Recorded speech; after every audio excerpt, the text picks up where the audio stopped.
When I see you squirming in the chair, it's when we. I told Well, my you little- won't see me skirting. told my little grandson when we were heading for Edmonton. I said, go to the bathroom before we leave. Okay, grandpa. We get 20 minutes out of town. I gotta pee.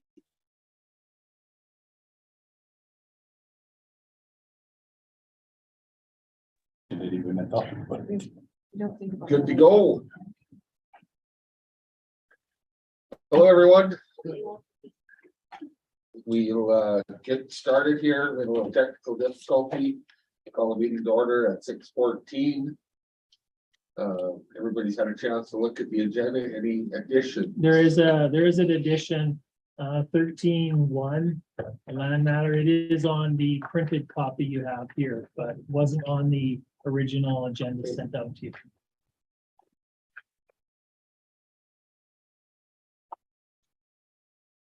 Motion to adopt the agenda as amended. Would that be correct? Yeah. Yes. Make that motion, Mr. Mayor. Council Warwick. All in favor? Carried. We have a delegation from Heartland. Now we can bug you for 10 minutes here. Allison, you wanna, Floor is yours. All right, you want the pulpit? no, this is fine. Appreciate the time tonight. Allow me to stop in, speaking on behalf of Heartland and Sheerness Generating Station. As you all know, we've now converted it to natural gas. The Sheerness Generating Station. Long-term, the site was commissioned in 1986, two in 1990. The decision was made, we're kind of adapting to the current energy markets, which seems to be shifting by the day, quite frankly. So it was a bittersweet transition, and I know the community is closely tied to the generating station and vice versa. And we kind of asked the present council to walk hand in hand as we made the transition. And like I said, it was a bittersweet one for a lot of folks, but it's kind of breathed a bit of new life into the station. And it's given us some opportunity in the current market conditions. So Heartland had some coal mementos made up the last day that we burned coal. The last day we burned coal at Sheerness was actually July 26th, but for the fleet, it was actually October 28th. So the date on this memento is October 28th.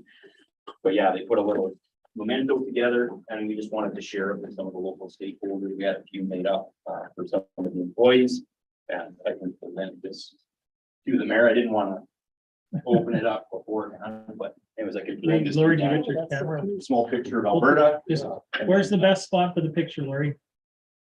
I'll close this door and that's probably the best. Then you should face it so that the province is facing, yeah. There. There it is. Well, we're, it's me. It's just normal. It doesn't show up in the picture at all. Yeah, that's There you go. right. Okay, now I gotta go this way. Perfect. You betcha. Thank you. Thank you. So Allison, I do have a question. So going through the transition to natural gas, it did provide an extended lifespan of the Yeah. facility. So what would be the, I So, don't know if it is defined yet, but approximately. yeah, the feds wanted us off coal by 2030. The date, it's kind of weird how they did it. One was December of 2029, the other one was January of 2030. With the conversion to natural gas, and it's really about emissions intensity, CO2 intensity. And we did the benchmarking in March 10th. We did the benchmarking on both units, and we came in below what's called the 0.55 tons of CO2 intensity. So we came in below that, which would grant us, that's actually an 8-year life extension. So December 29 to December 2037. Okay. Yeah.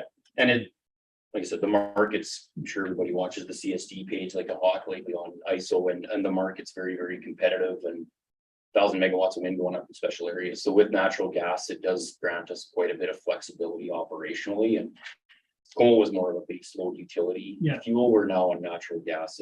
It provides us a little bit of flexibility that way. So yeah, it was a bit of a blessing in disguise to convert. When we did to wait any longer, it might have been a bit more bit more challenging. So like I said, it was bittersweet. Coincidentally, Terry Severson was on shift the day that we burnt our last ounce of coal. So he was there for day one. And yeah, it was tough. He went over to the stacker and yeah, it's tough. It's a bit tough on all of us, but it granted us some new life out there and we see the future brings here, but Are you available for other questions? sure. I was just wondering, is there a priority as to the amount of or the source of energy that is used versus, like, for example, is wind taking priority? Any power from wind taking priority over power created by natural gas? Yeah, so with renewables, Mhm. they're not a dispatchable source of generation. So when the wind's blowing and the solar is shining, and for example, Traverse right now down by Lamont, that's 240 megawatts of solar and soon to be 460. So I mean, there's already 700 megawatts of solar on the grid. So what happens is just the way units are priced in, Mhm. we get knocked out of merit when there's a bunch of renewable generation. So we kind of got to get out of the way. So we're not sure if people watch, but we do come off commercially. The most recent outages haven't been commercial or operational. They've just been commercially offline where we're out of merit. So that's the thing. There's just so much more Mhm. competition out there. Ultimately, you still need some baseload Mhm. generation because there's frequency control and voltage control and all sorts of. Yeah, and you Okay, can't so- store it, basically. No, I also had another question that with the conversion, was there any, and it probably has been out there, but was there any federal or provincial government money that helped with the conversion? It was all Heartland. this that was all ATCO Heartland's capital dollars. Yeah. Okay. We did apply, there's emissions reduction Alberta, and we did submit an application, but they didn't feel as though the technology actually warranted, like it's not that significant of a change, you're kind of swapping out fuel, so we did try, but no, it was all out Heartland. of the. But ATCO did get some dollars from the province to go off coal. Yeah, there was, so that's. Like all the, not just ATCO, all of the utility companies. All the utilities Generally.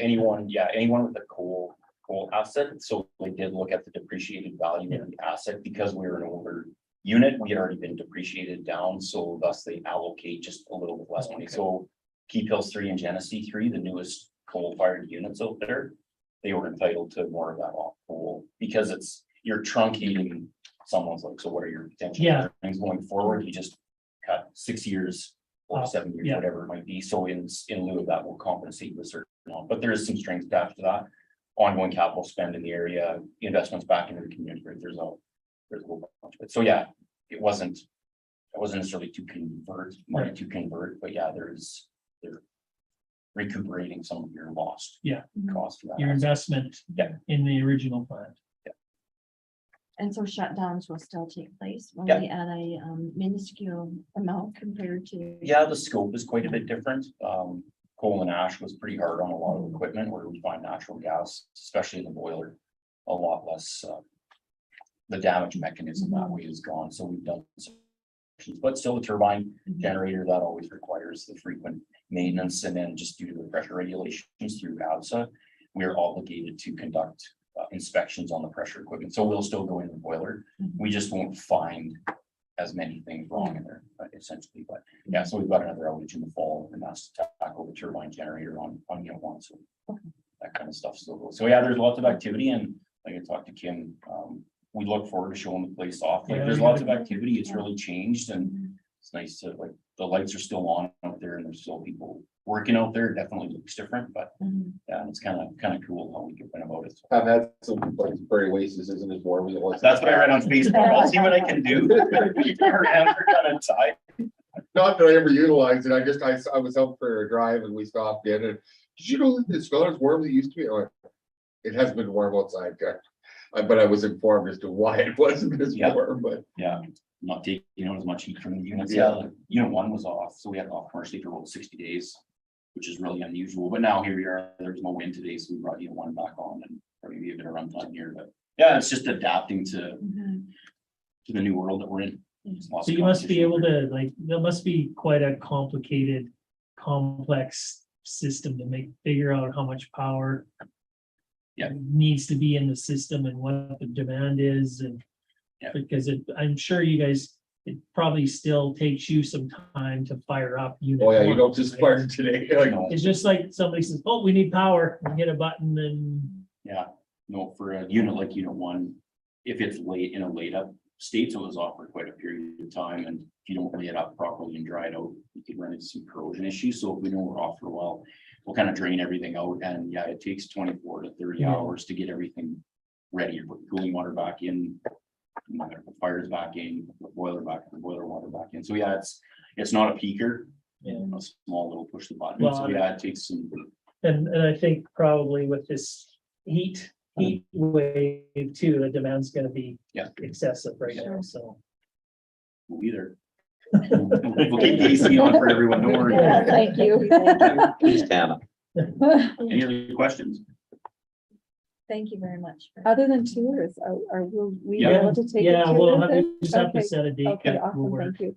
Yeah, no, Excited to we'll see the encourage you to changes. come over. Yeah, there, thank you. For sure. It's changed, but there's still activity with there, so. It's amazing how clean it was. I know, Did a tour, and it's like afterwards, it's like, okay, we're not black, like usually we're black afterwards. and the tail end of Cole was pretty rough. Kind of stranding some of those assets, right? So yeah, there was lots of coolness laying around. Yeah, it's swept right up, like it's brand new. It looks like, it does look like a new facility, like it's changed significantly. Surprised how much it changed. Quite a few, but it is quieter, that's definite. yeah, Well, the yeah, roar of the mills and stuff like that, it just changes things. Okay, any other questions? No, No, that got it easy. all right, off to baseball. Good luck. Good luck this weekend. Yeah, thank you very Good much. luck. Good luck. Keep you posted. You bet you. Yeah. Have fun, Yeah, thank you. motion to thank Elsner or Elson for coming in. And do his presentation, mementos, so on and so forth. Motion, Councilor Bowden, all in favor? Carried.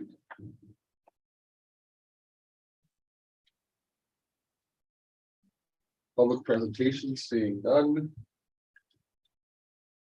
Adoption of the minutes, adoption of minutes for the regular meeting for council June 14th. Everybody had a chance to look through them. Council also makes a motion, all in favor? Carried. Minutes of the information meeting from June 29th. Any errors, omissions? Seeing none, Councilor Murphy makes a motion. All in favor?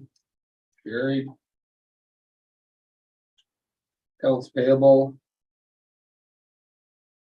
Everybody had a chance to go through it.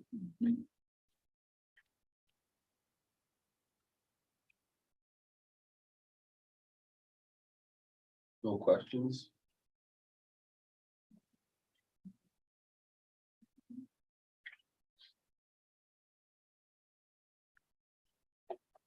No questions? Motion, I'll make the motion, Mr. Councilor Mayor. Warwick. All in favor? Carried. Accounts payable. That's the second part, direct deposit portion, anything in there? None. Statement of revenue. I will figure this out eventually, trust me. Oh, we have to do the. To write down the sale of the list, right, first, Is that- before we go to the next part, the statement of revenue. Okay.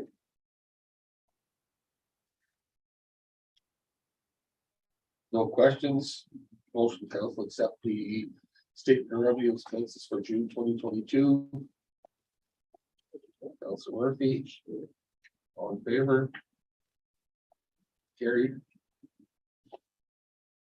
Councilor Crowley, you getting all fired up there? I'm trying. Okay, you want to just have a couple minutes?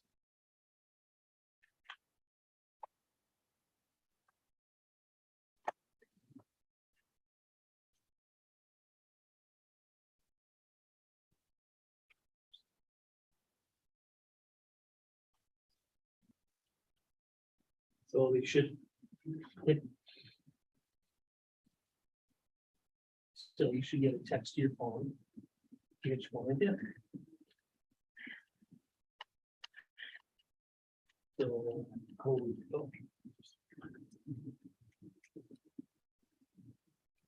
Or he just keeps, he just keeps that.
Drive that thing. Awesome. So, I wish you could teach me how.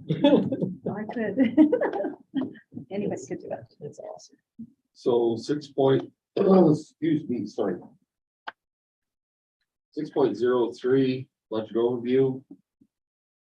Capital budget overview, sorry. no, just the, but there's two different ones. Oh, This sorry, is the budget overview, sorry operating- about that.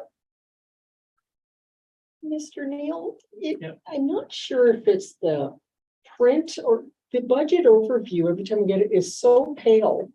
It's almost impossible to read. Do you have the same thought? No, it is quite pale. Oh, okay, Must be the font. yeah, we can change that. It could just be me, Mr. Neal. No. I tend to be. I'm looking at the printed copy and it is a little bit faint.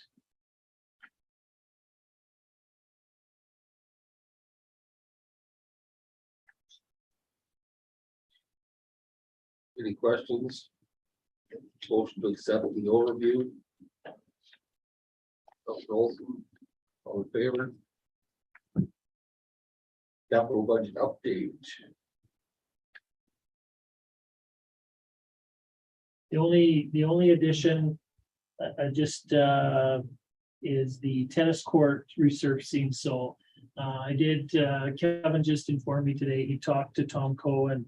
The rains held them up a bit, but they're hoping maybe late July, first part of August, they'll be here and finishing that off, so. So the process there is to resurface or? Yeah.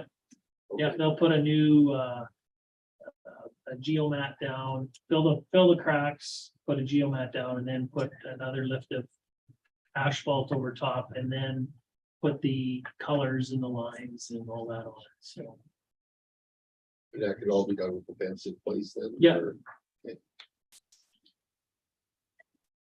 There's still the idea of pickleball being part of it. Yep, yeah, And I'm just wondering, we've seen some where there's the combined lines for pickleball and for tennis. Whether or not the lines for pickleball would be a priority versus tennis, just because it is sitting way out. Or yeah, I don't know, versus I know that there's lots of places where they're combined. tennis. And doesn't seem to be an issue. Mhm. So I've been talking with Jay Slamp about it, so. Okay. We'll make sure we've got it, so it works for them, although that's not, at this point, not gonna be their primary location, but, it could become a primary location, or if they do have some tournaments and need additional space, certainly is another avenue, so. Thank you. Okay, any other questions? Motion to accept second quarter budget update, dated June 2022 for information. Oh, Council Murphy. All in favor? Carried.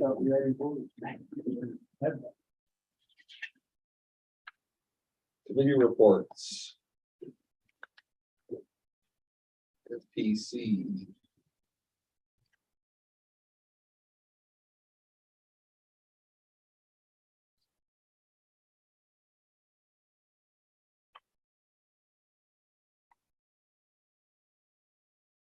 Any updates from the? Okay, motion to accept minutes of the meeting, or minutes of, that. Council accepts the municipal planning commission meeting, June 21st, 2022 for information. Council vote. All in favor? Carried.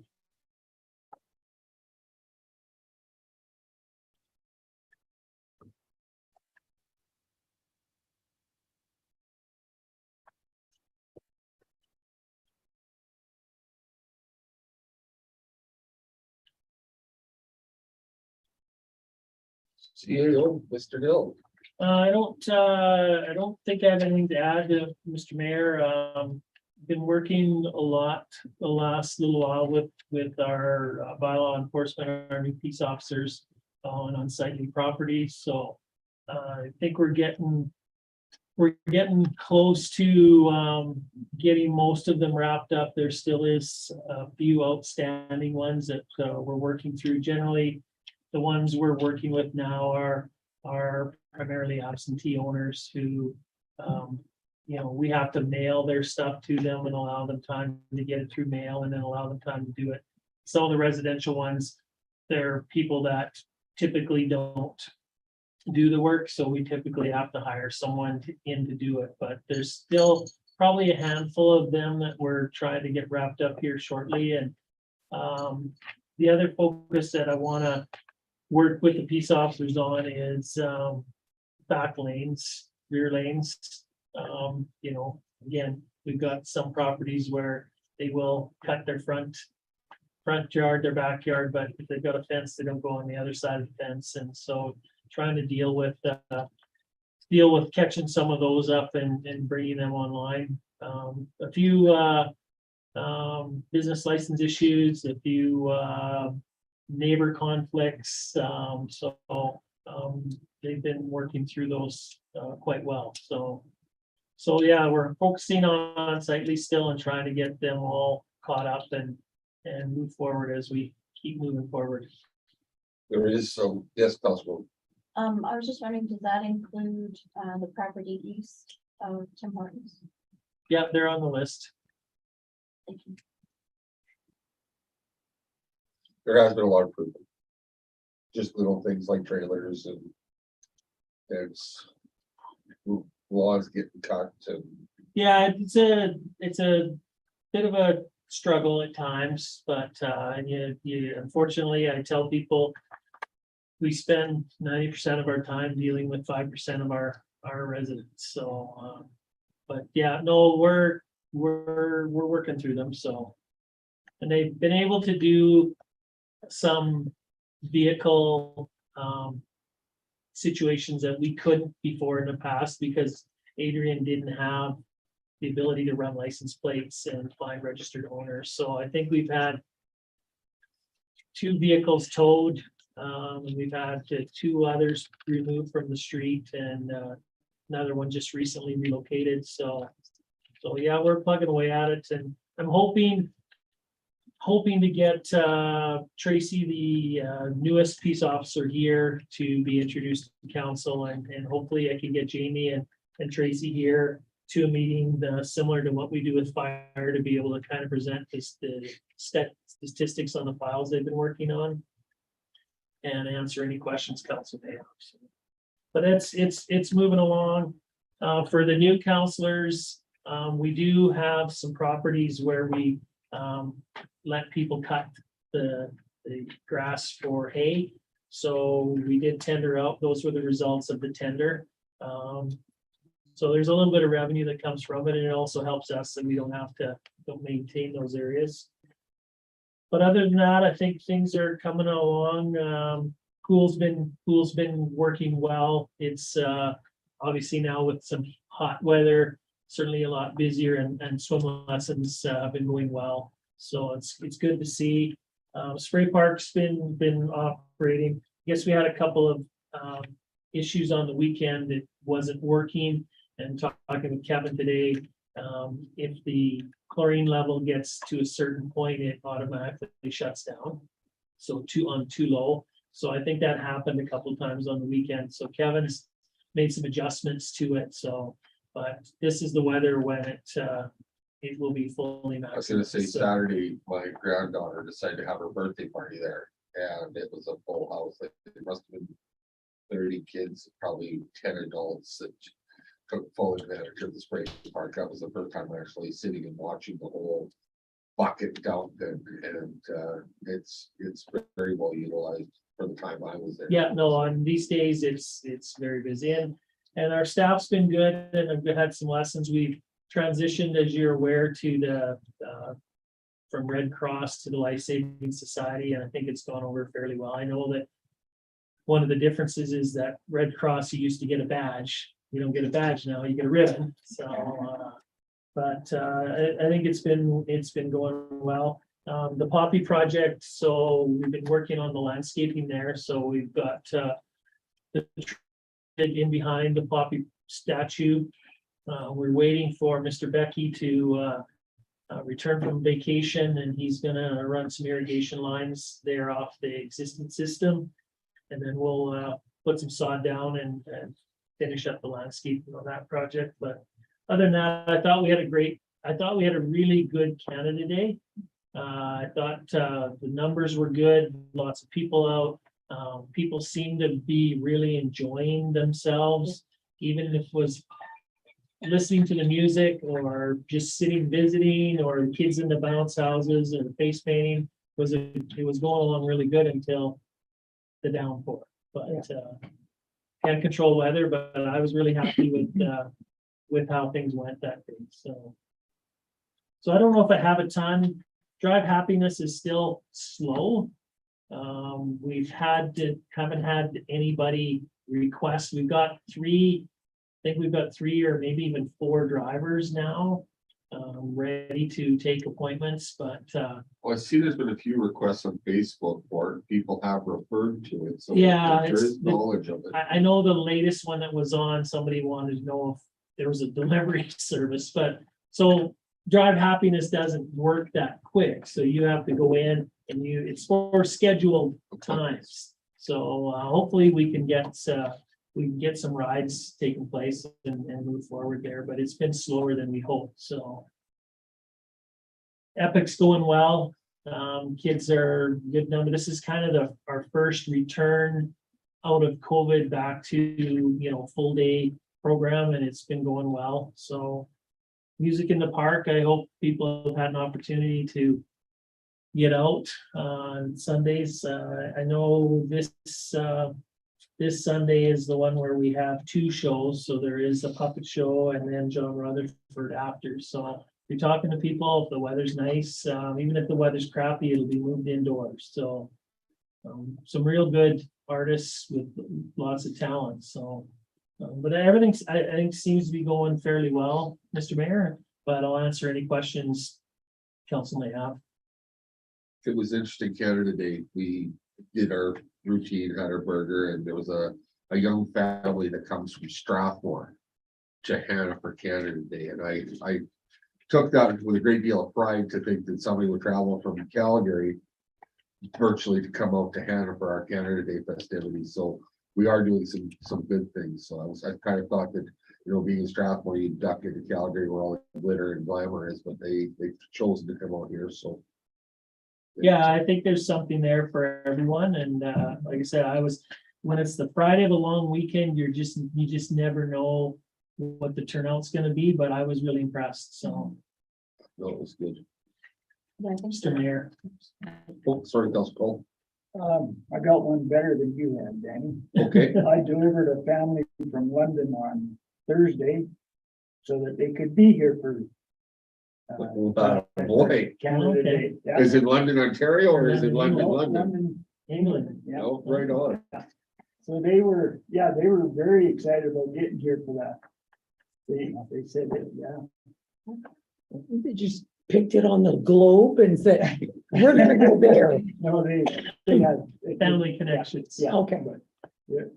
Mr. Mayor, I just might mention too that the golf tournament that day, I participated in it for the first time in a few years. It was a huge success. Good. A lot of people, a lot of camaraderie going on, just a great day of celebration, everybody in their traditional Canada Day wear, and it was really, really well attended too as well. Anybody else have any more Canada Day highlights? I think my burger was overcooked. Just kidding. We'll make sure it's not overcooked just for you next year. I have just a comment. Councilwoman, I had a number of residents comment of how grateful they were for the Canada Day celebrations that the town had put on for everybody, and we're very appreciative, so. I just want to pass that on to all the staff that was involved in doing that. I know it's a lot of work, and it was very, very well appreciated. Yeah, it's nice. It's nice when you see, you know, the work that you put in that people are out and enjoying it. You know, it makes it all worthwhile.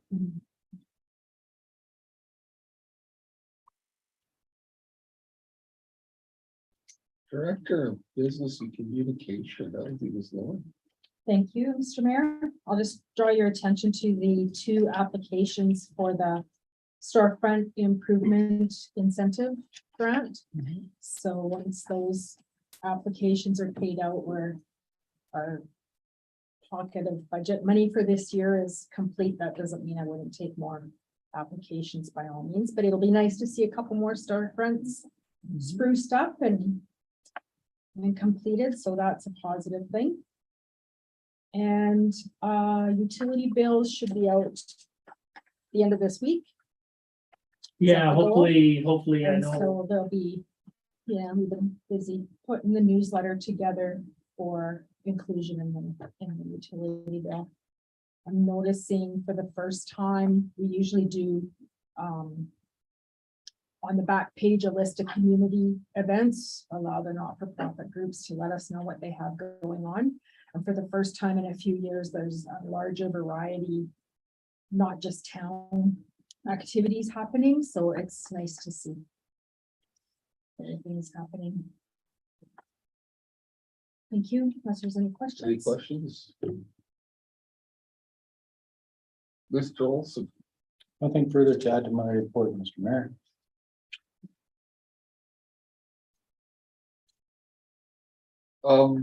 just out of curiosity, do we have a lot of accounts in arrears that we have to call on For Door water, for water, knockers. door knockers? I'm gonna guess we have more than we want. yeah, Well, that's, yeah, I'm guessing. 10, 12? Oh, no, Or we're more. not. Probably, I'm guessing probably when we go out and hang door knockers, we're probably looking at 40 I to was gonna say 50. 35, Wow, some frequent flyers. Yeah, probably 75, 80% of the door knockers go out, they've gotten door knockers before. So, and the ones who don't, sometimes it's just, they simply forgot, so. And Kaylin's been better. In the past, we've waited and they've got quite high. Kaylin doesn't waste any time. If you don't pay, you're on and so that you can't use the excuse that you forgot or so like it'd be, to get to the door knocker list, 2 months or 2 pay periods? or- You're about two billing periods. Okay, so Yeah. 4 months and. So we like to keep everybody within that 4-month period. So if you were supposed to pay us $400 in those 4 months, that's as high as we would let you go. And if you got into the third one, we'd give you a door knocker and say you need to pay this much to clear your account, or you need to pay at least 150 or 200 to keep your Maintain. service on. So- Okay. So it's, yeah, I'm guessing, 40, 50, 35. It's pretty consistent number, but when you think we've got over 1,000 accounts, it's, still a relatively small percentage. Have we considered, Mr. Neal, having auto withdrawals set up? Because We do, that's available. yeah. I've never been given that option. I will be coming in to visit. Okay. Okay, The water bills are a little bit harder, just from the fact they're not consistent They go up, number. but they're pretty But close. you can, yeah, you can say, you can Except look for at the your labor in the bills, basement. and if they're normally $150, you can set it up that we take out $75 per month. And your balance will show whether you're positive, negative, but it should keep you in the ballpark. With the septic tanks, with all the groundwater, we see some. Some extra, because I know mine has got some extra. That's an extra, no, we're full at Fox Lake. But even on a long weekend, normally in years past, we've had to go out and do it. And so we do it on Thursday and then do it right away on Monday. And we didn't have to this year. Okay, And even our sewage pumps, when we get lots of rain, it'll actually change the pumps, like our trends will change. okay. And they haven't even changed that much this year, but we did do 5 service curb stops in the new area today, and the ground is definitely wetter. Groundwater was definitely coming in. It's usually wet up there, but it's definitely has gotten, but it's drying up pretty quick. The grading of alleys, if not that you don't already know, I get 2 or 3 calls a day and I go, we're getting to them, so. Yeah, Braden's been hot and heavy on them. He was off yesterday, and then today we had to work with ATCO. These services were one of the things we had scheduled a couple weeks ago, probably 3 weeks ago, but ATCO has to be present when we're near anything. Yeah. And he's been super busy and he could do it today, so that's what we did. Awesome. Anything else that anyone sees? Perfect. We get a motion to accept the senior administrative official reports 8.01, 8.03 as presented for information.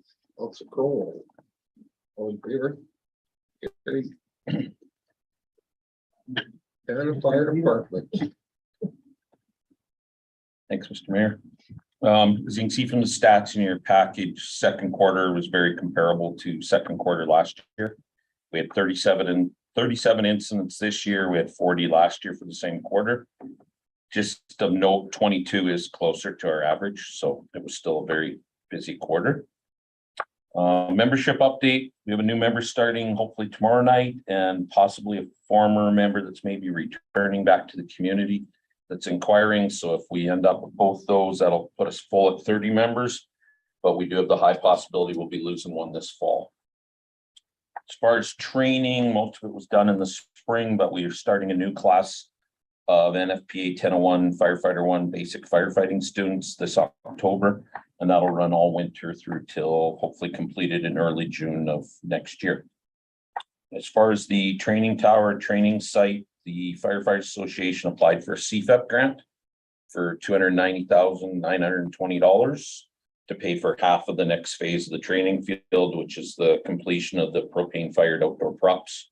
And that project's valued at $581,854. That's all I got. Any questions? I have a question regarding your medical assist. Is it anything specific as far as what is the most common? Well, compared Related or? to last year, we're seeing a lot less drug related, like significantly less. As far as. Drug overdoses and related, that yeah. sort of thing? A lot of it's just lift assist that EMS is just requesting us for manpower. Just a couple that have been in awkward places or tight quarters where they can't easily backboard. Okay. I know there's been a little bit of public criticism about one in the mall that they couldn't handle loading a person and needed fire to come help, and that's not fair. They got in the mall, realized the patient had struck her head Oh, and was complaining of neck pain and had to do C-spine immobilization. And once they did that, one person's now committed to that. The other person can't stretcher and lift them by themselves. So then they had to call fire to come in and assist. Well, they were already there before they're phoning us. So to anybody watching, it looked like it took forever for us to get there. And I've had a few questions out in the street about oh. why would we have to go? Why couldn't they help load a small woman themselves? Why did they need help? But it was just circumstances that put him in that situation. Yeah, I never heard any comments about that. Heard My it more concern than was once. drug related. Thank Yeah. you. But there is a trend that you're seeing more medical assists. We're down from last.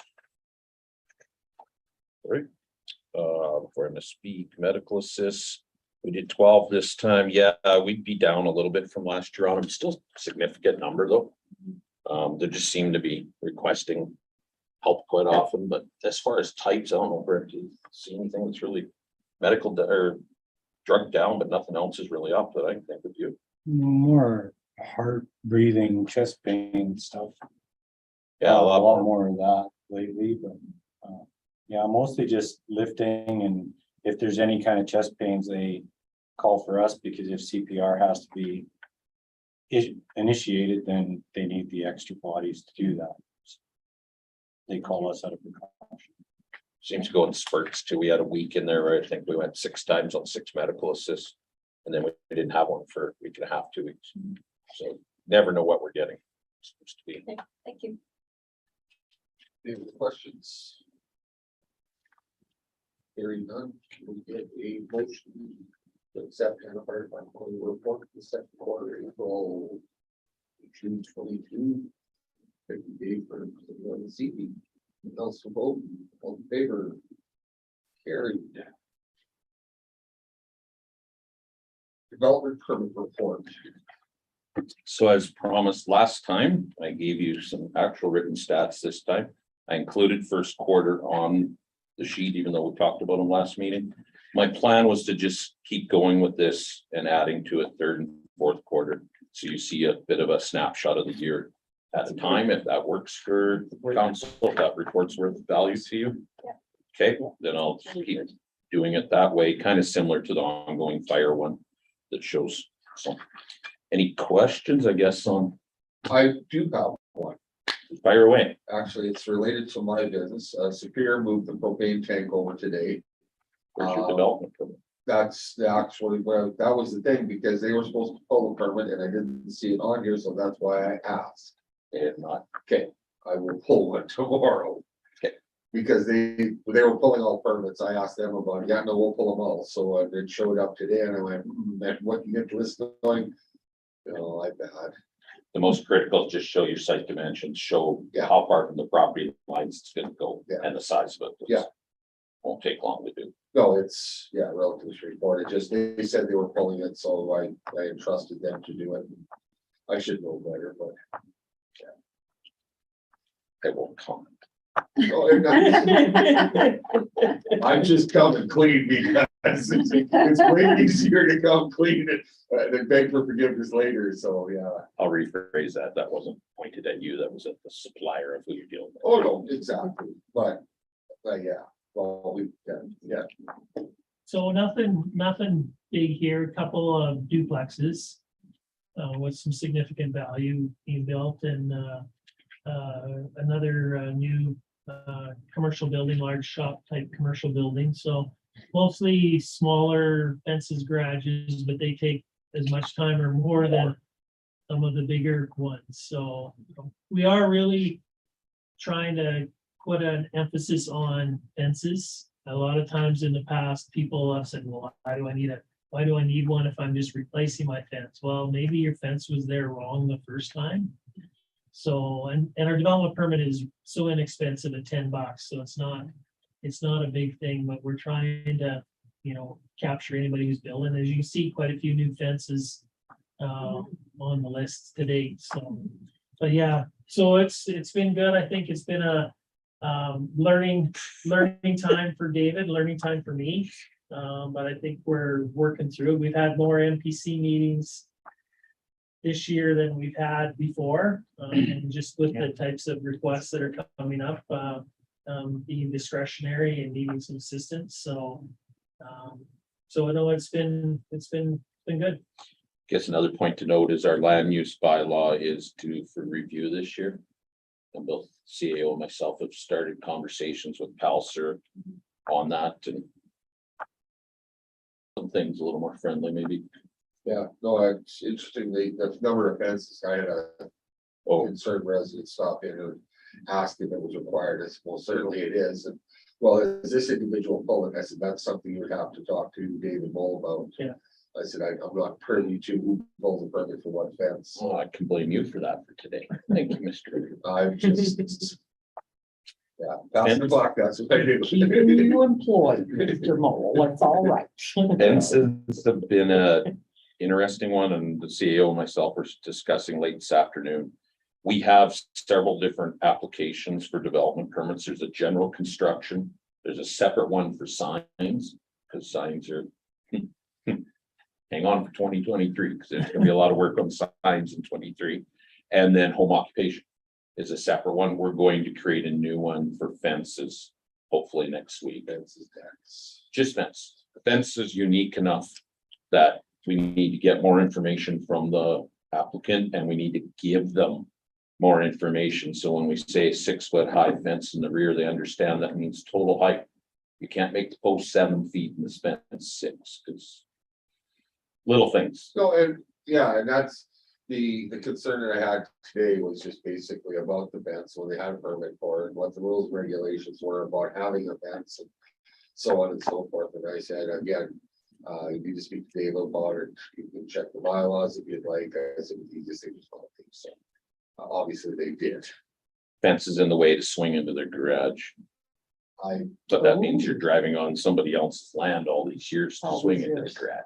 So things like that are stuff I get. Oh, there's tons of that. It's not Yeah. only Hannah, folks. Oh, So, Mr. Mayor, yes. so- I have a question for Mr. Kroll. What is the bylaws around signage on your property for business?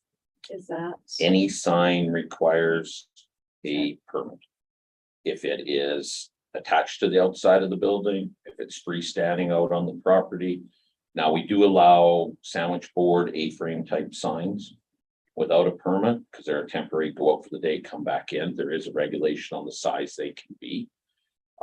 Whether it's lit or not makes a difference. It can't, there's a lot of rules on signs. Can't mimic a traffic control device, so it can't be flashing and could be mistaken as a traffic control device. So David, is there a difference between a sign in a residential area for a home-based business Yes. versus a commercial business? Yeah, we do allow on our home occupant.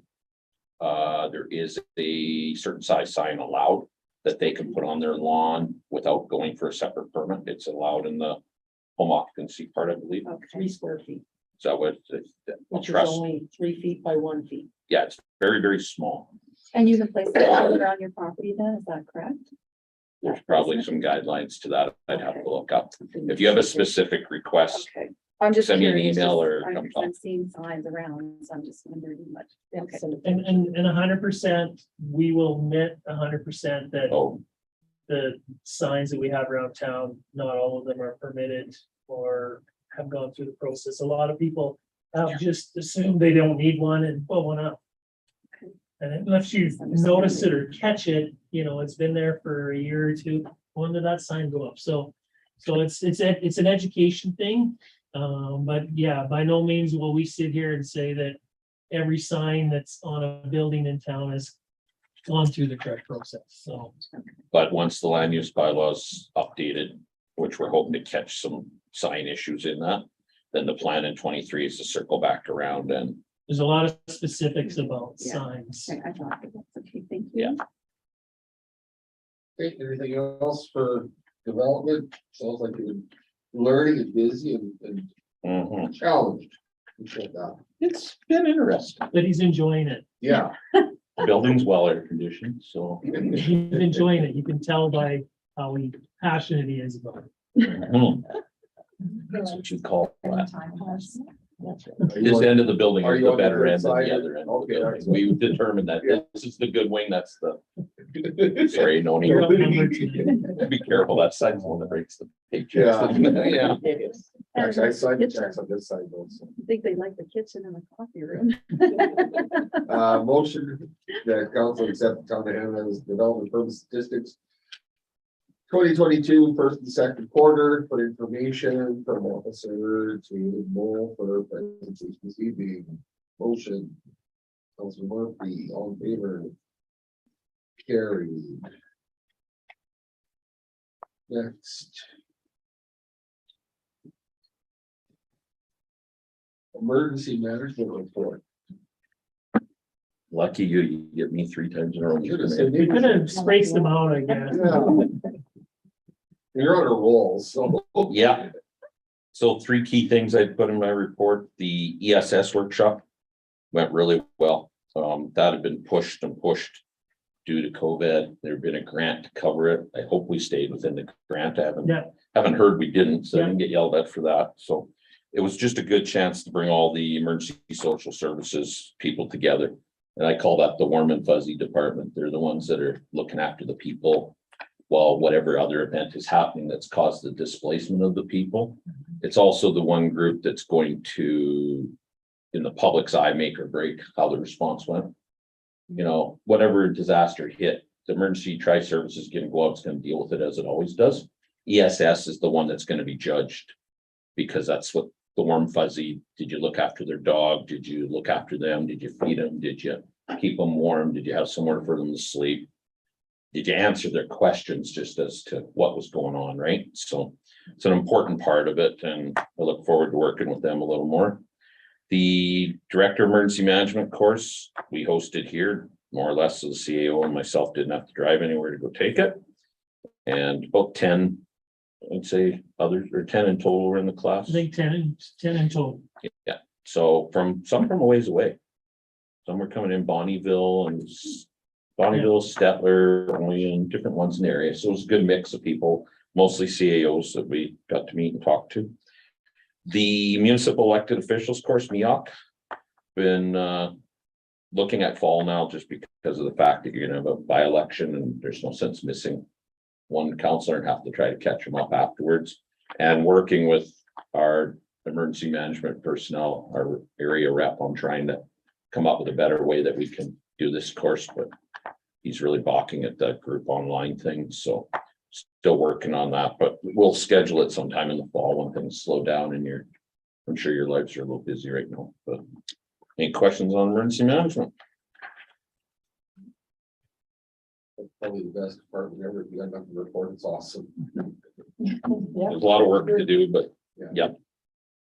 Recommended motion that we thank the Canada Director of Emergency Management Services 2022. First and second form report for information. Thank you, Director of Emergency Management, Dave Wolf, for presentation this evening. Motion. Council Orwell. All in favor? Carried.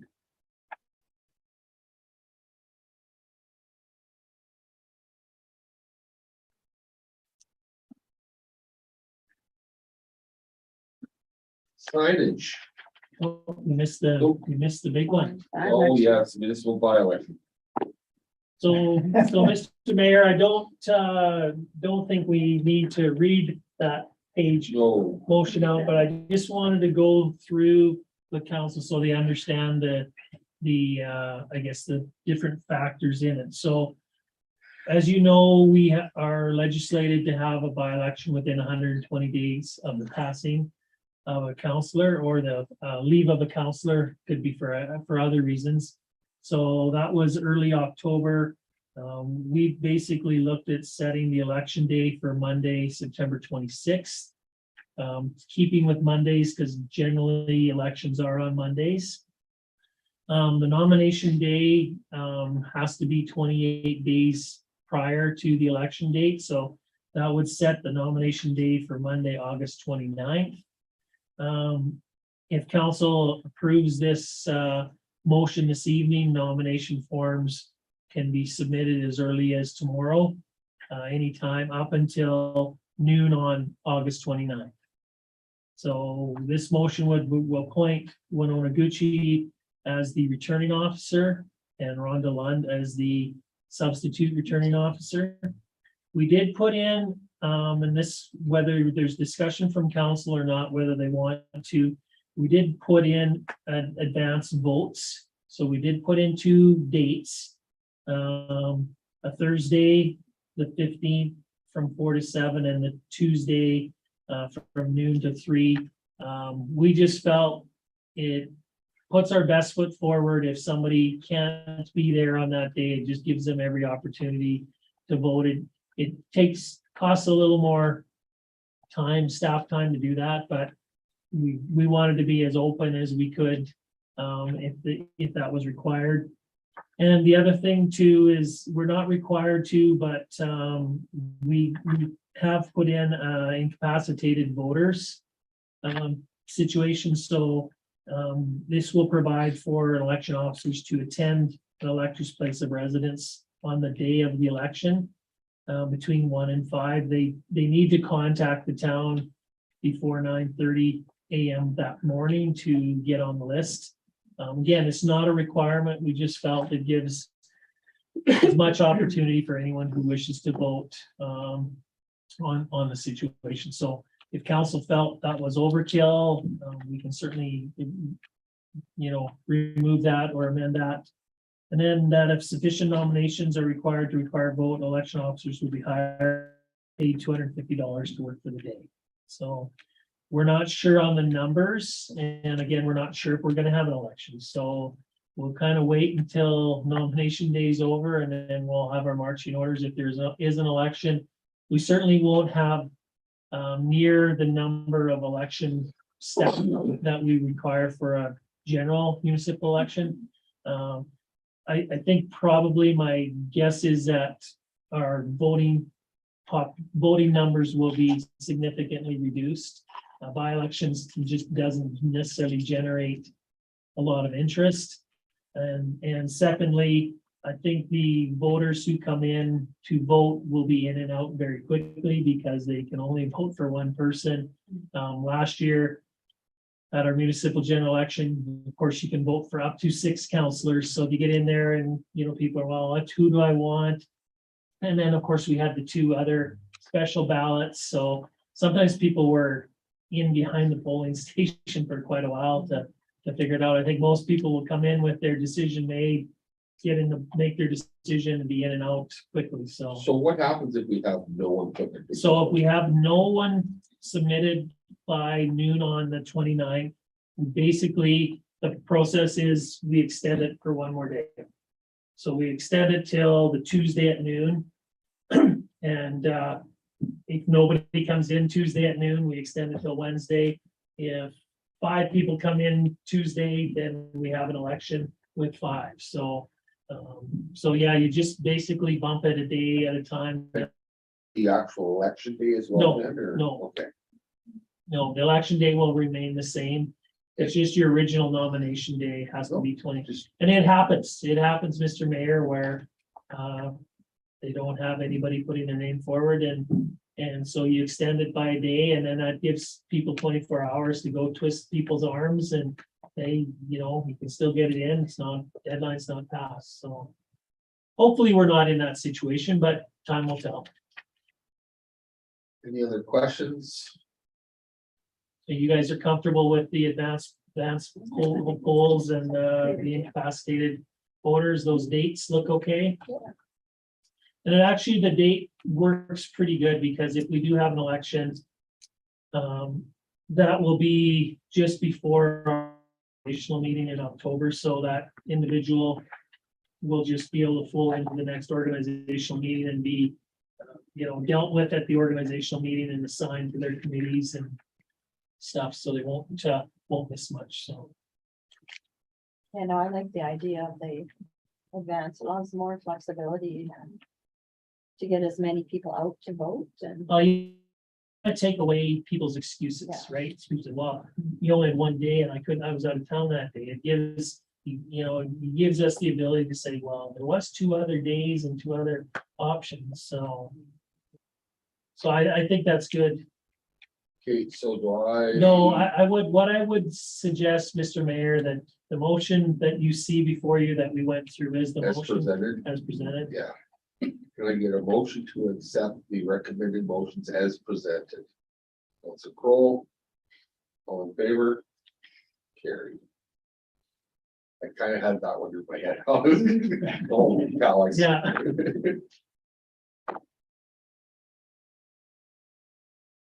Signage.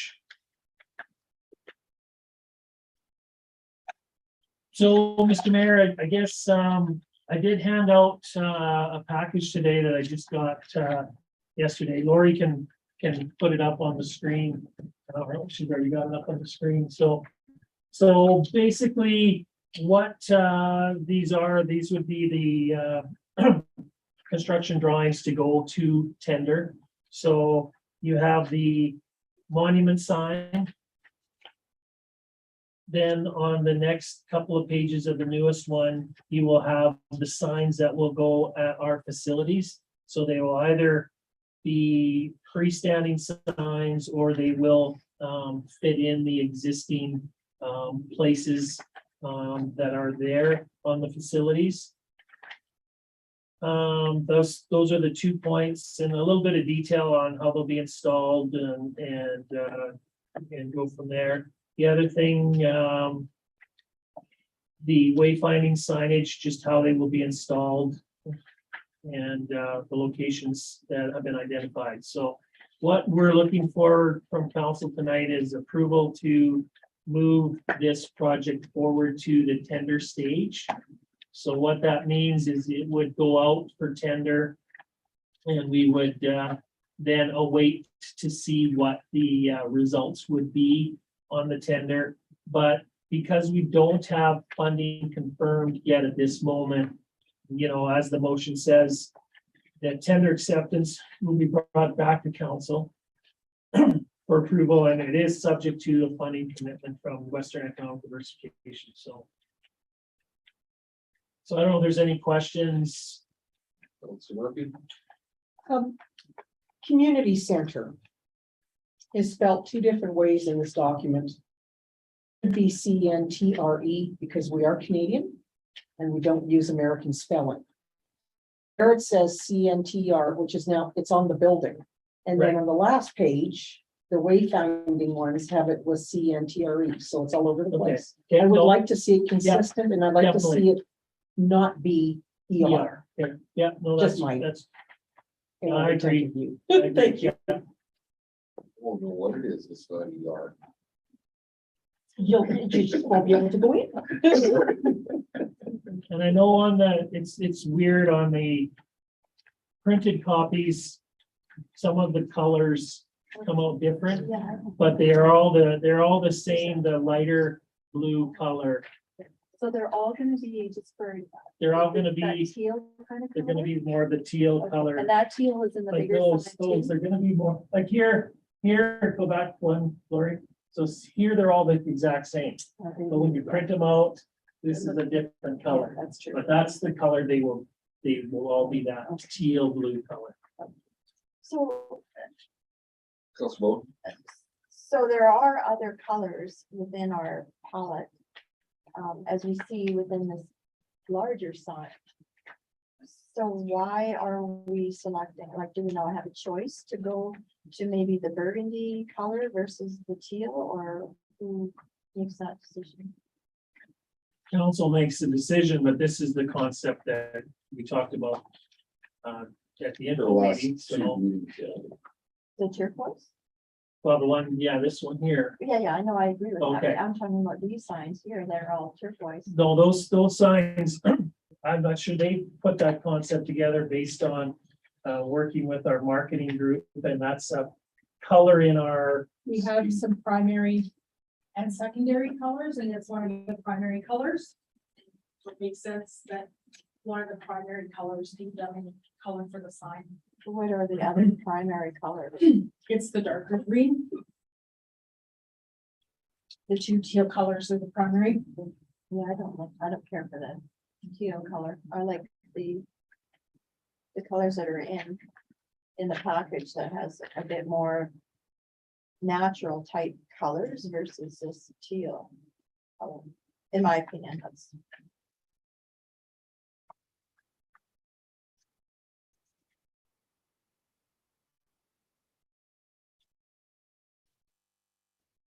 I like the way it's laid out. I mean, we went through all our guidelines years ago. It'd be Yeah, nice to I have agree. consistency through it all. Like years ago, but I think that, like a natural background isn't in our in our brand, not to say that it can't be, but because there's so many different facilities with so many different surfaces, I see this being more unified. Some of them, will, if they were a natural background, would disappear into the, Well, or, similar to the colors that are on this. but that's not on a building, that's Oh, I realize that. freestanding. So, I'm just suggesting maybe that's why they went that way, I don't know. Well, that's, in my opinion, for what it's worth, that's why we hire consultants and to bring us back recommendations. That they feel will work. I mean, we don't have to follow through with the recommendations, but. If we keep, for lack of a better term, shooting down their recommendations, pretty soon they're gonna go, well, what do you want? Well, where did we have the other suggestion that they were all going to be the teal color? We haven't. I'm just, Back here. This page is sideways, but in the presentation that Yeah, they've but that given, doesn't indicate the building signs as being all a teal color.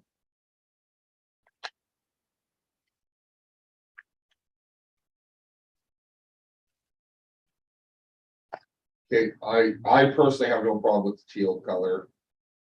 Council Murphy, You know, it's very consistent. First of all, the colors are beautiful. This printout does not give justice to how nice the colors look. This really doesn't, because it's a mess. But the consistency of that teal is wherever you are in town as a new person or a visitor, oh, there's the sign. Let me go take a look. They'll stand out beautifully. Just like all of the park signs are brown. And when you're driving, you always look for the blue signs if you want to find accommodation. The teal would be consistent throughout the town, and it'd be a signature color. If we use the darker, it won't stand out at all. If it's darker outside, unless there's light on it, but I think the teal will stand out better. I'm very happy with it. Council Olson. I think you- No, I like the teal, I like the way it's laid out. You're picturing it against the red community center or brick on some of those. They would stand out. Council Owen. Well, it would definitely stand out. It's a pretty bright color. Yeah, I guess it, I like that it reflects what's in the bigger signage. I like that, we do use one of those colors in there.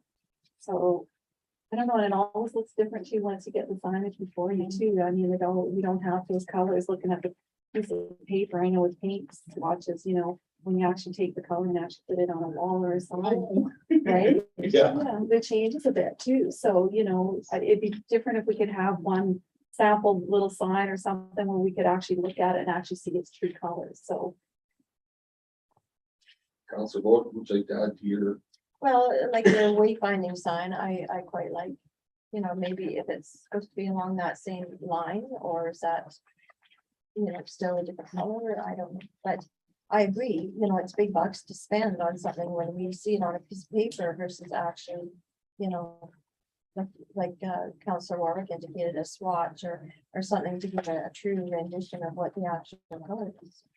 I don't care for it, but that's just my opinion. Council Kroll? So like our, they're applying signs, are they gonna be the teal, or are they That's the darker. They're the darker colors. a darker teal or something? Or Yeah. darker- Oh, they're gonna be Darker, darker. yeah. It's actually Darker darker. teal or Oh, darker green? so there's one of these. That's right. There's two. The other one. I think you'll I find think- the colors on your business cards are pretty bang on, because they all have to follow the proper RGB and CMYK codes for professional printing. I was just trying to think of an example when you said it'd be nice to see it in Yeah. person, and So we're spending a That's ton of right. money on something before we actually. I just was trying to think of something that, and I know it's just a little business card, but that would give you the true colors.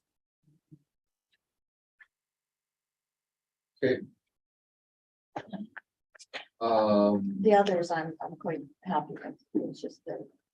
So, Mr. Mayor, if council approves this motion, then it'll just start the tendering process. We will be going together with a joint tender with the Village of Youngstown.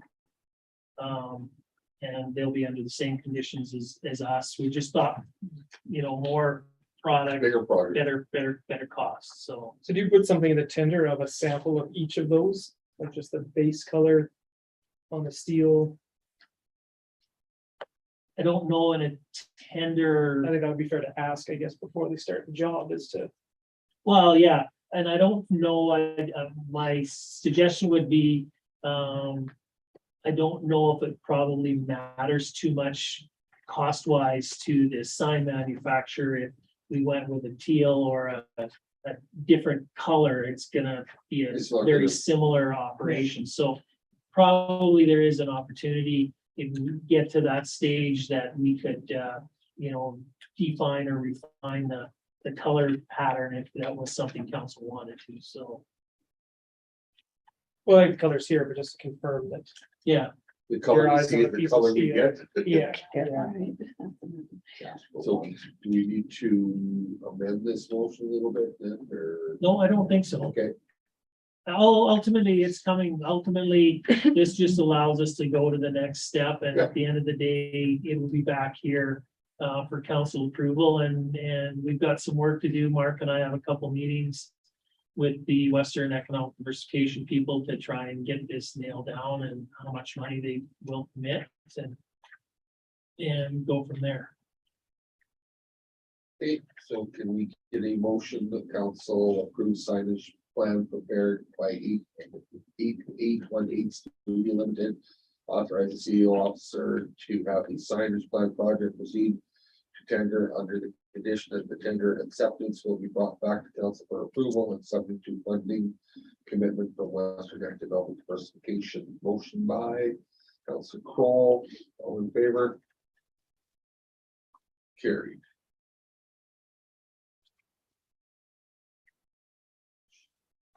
Special council meeting.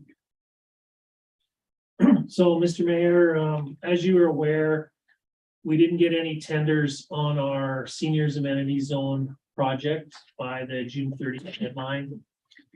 Speaking with the federal government representatives, I was encouraging them if they could give us an extension on the deadline. I think a number of places are in the same boat. They said they're trying to work through that with their higher levels, but no decision has been made yet. So then we did ask about an invitational tender, and they said they were okay with an invitational tender. So there were 4 contractors that at one time had talked with 818 about the project, asked some questions. So we have submitted that invitational tender back out, and it will close here. Just trying to put when I had the date, it'll close sometime next week. And I thought that if we had the ability to have a special council meeting prior to our info session meeting on the 27th, we already have that in our calendar, that we would start the special council meeting at 8:30, hopefully to award a tender that we did receive through this process. If we don't get a tender, then we can cancel that meeting and start our info meeting at 8:30. But we can't make that decision in our info session. It has to be a regular special council meeting. Any questions? So we will start with the special council meeting, and then when it's done, we'll just move into our info meeting. Motion that motion council authorize special council meeting to be held Wednesday, July 27th, 2022 at 8:38. Council favors the town office, the purpose of awarding the contract for the senior amenity zone project. Motion by Council Burton. All in favor? Carried. Speed bumps.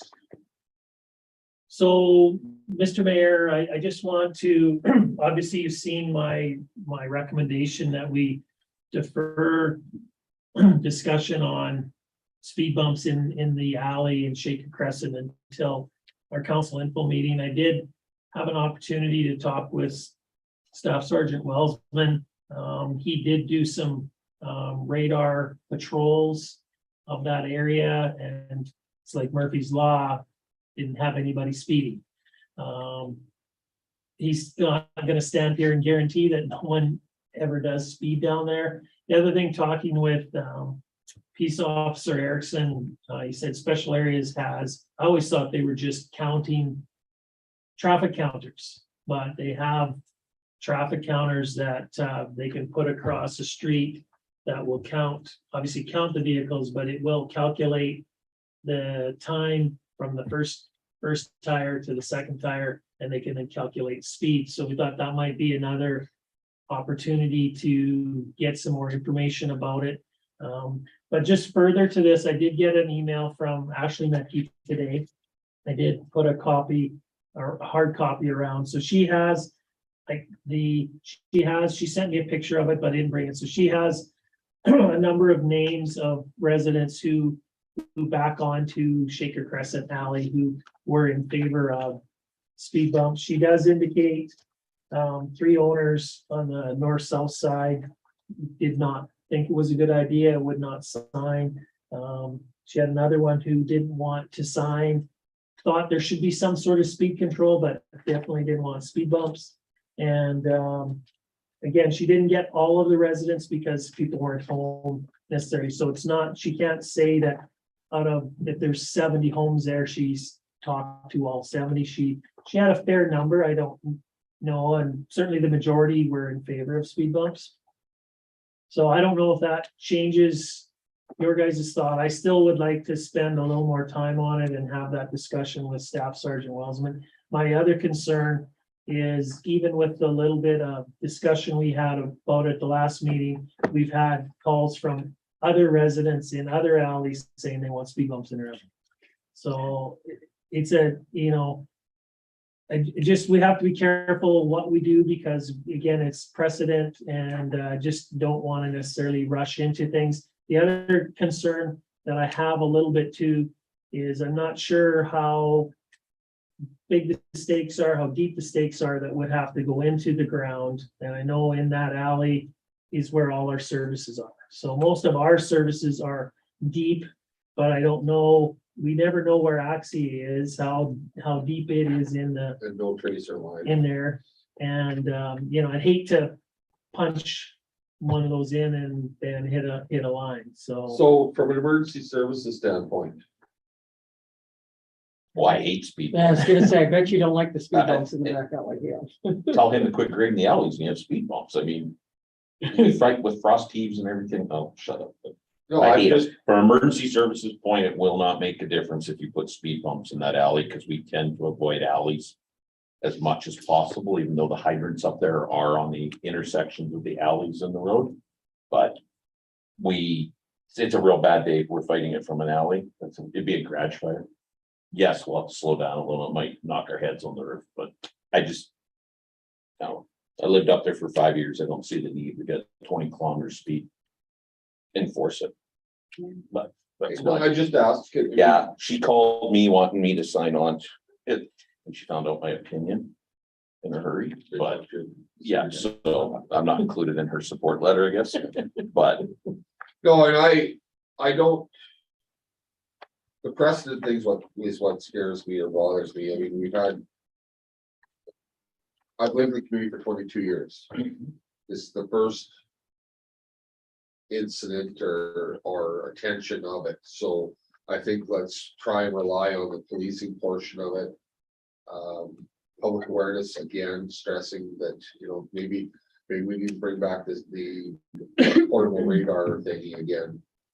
that sign, that, yeah, I don't know the effectiveness of the RCMP speed sign, because it sometimes creates people to drive faster. Do I score? it's a challenge. New West Store. I do think the speed counter, traffic counter that Special Areas has might be a good indication, because that would tell us on average there's 200 vehicles go down the alley, and the average speed of those vehicles is this, the high speed was this, the low speed, and whether it says 75% of people going down that alley were speeding or 75% were following the speed limit, like it would give us a much better picture Give us some overall.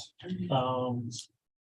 Yes. So I didn't know they had that, and I didn't know that was a possibility till Jamie and I were talking about it late last week, so Are they just gonna let us borrow it or? I believe so. Jamie was gonna see what the process was. He seemed in favor of it, didn't he? Yeah, Okay, so let's inquire, oh, sorry, tell us, Willis. My concern with it is, of course, always the speed of everything, moving this along. I mean, this is the second meeting for discussion to lead to the third meeting of discussion for planning on the fourth meeting for discussion. Last one, when you say it's never been an issue, isn't true, because at the end of Seventh Ave, of course, somebody raised an issue and we had one meeting on it, and then we put a, not permanent, but certainly not a rubber one, staked down speed bump there. And people didn't like it. Nobody's complained it's effective or not. Speed bumps at Fox Lake are certainly more aggressive now.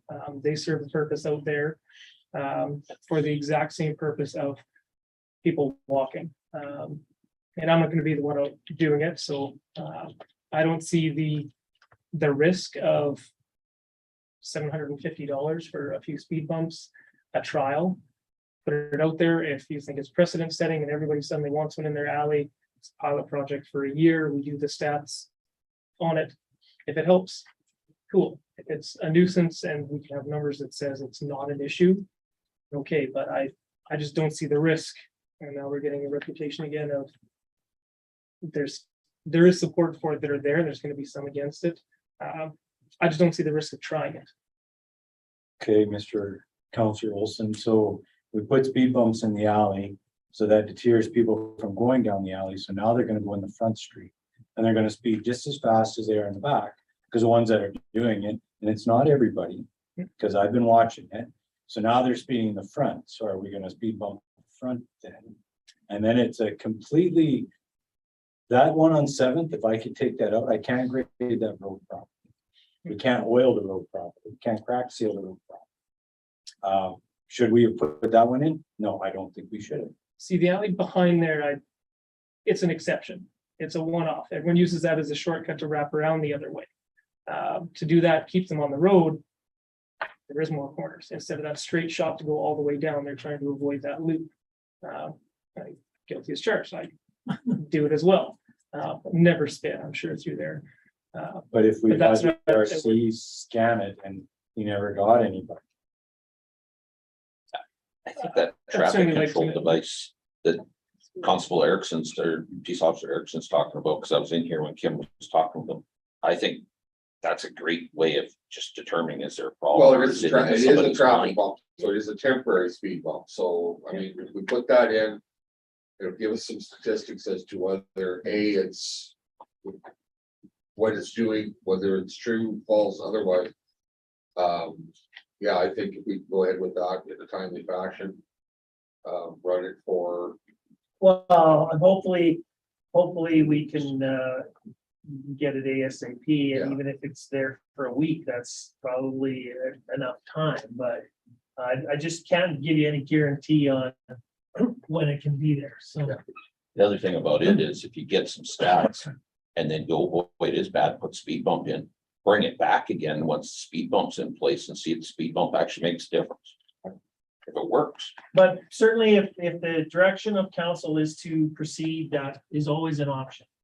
So council want to proceed with speed bumps, and the majority want to proceed with speed bumps this evening, that's what we will do.